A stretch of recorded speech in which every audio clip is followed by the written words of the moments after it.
있잖아요. 미니미로스 미나림, 미민트 미니밀기랑 신젤라.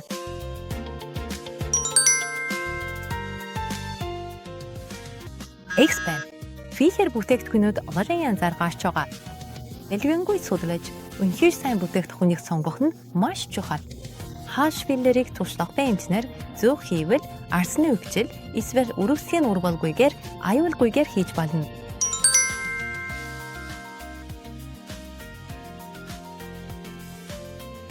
Хааш шалт филлерийн хувьд яг хүссэн хэмжээгээрээ идэлхүн нэмэх боломжтой дагуу талтай бөгөөд тренд өөрчлөгдөж өөр хэлбэрийн эмчилгээ хүсэх үед ч уусгаж хүснээрээ өөрчлөх боломжтой тул хааш шалт филлерээр өөрийн гоо сайхныг олохыг би санал болгож байна.